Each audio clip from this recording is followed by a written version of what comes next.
Thank you, Mr. Chairman. Thank you both for being here. My first question is to Secretary Kendall.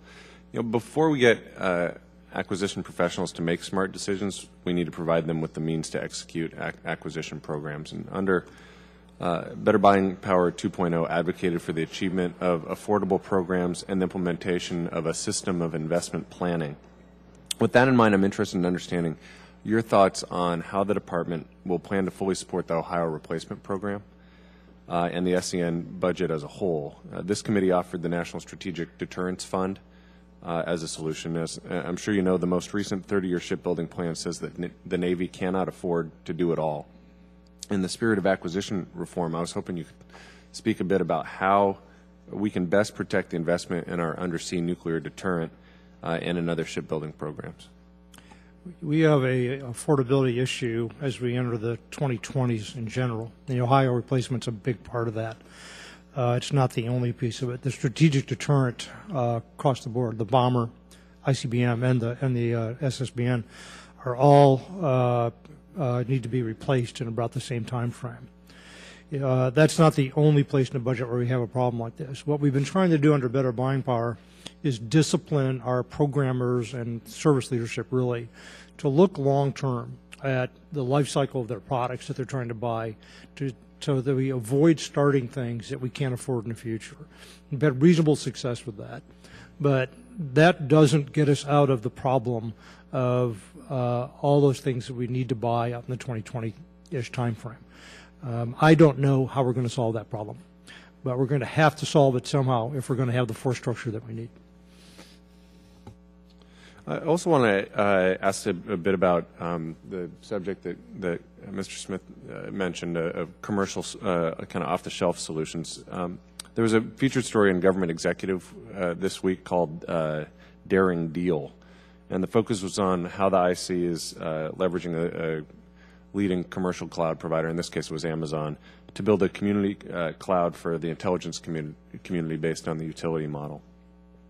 We also know that the Navy's already utilizing commercial cloud to move level 1 and 2 workloads to a commercial solution. Civilian agencies like HHS are even moving sensitive but unclassified workloads to commercial cloud. But up to this point, the Defense Department's been lagging in that category, particularly for levels 3 through 5 data. Could you talk to the committee about how the DOD, as part of the overall defense acquisition reform effort, is going to better leverage commercial cloud technologies, both in the short and the long term? And also, can you speak to the Pentagon's plan to use commercial service providers to build a community cloud for classified data? I'm going to have to take that for the record. But in our major, what I would call IT infrastructure projects, I'm thinking right now of the Navy's Next Generation, for example, we're using essentially commercial products. Now, whether we're using a commercial cloud which merges defense data with non-defense data in a storage facility, for example, which is really what we're talking about, I think, here, I don't know the answer to that question or how much that solution implemented that.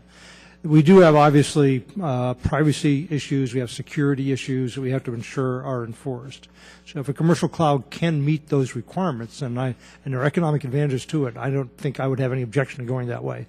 But I'm going to have to take for the record where we are in terms of exploring that and implementing it. With the time I have permitting, Secretary Barna, professional education is obviously an important aspect of preparing our acquisition workforce.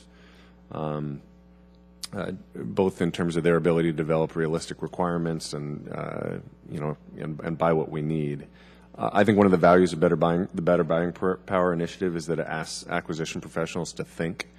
To what extent does the Defense Acquisition University use case studies to educate its students on best practices and lessons learned and the rationale behind the curriculum, and how are we empowering our acquisition professionals to make good decisions? Congressman, if I could take that one.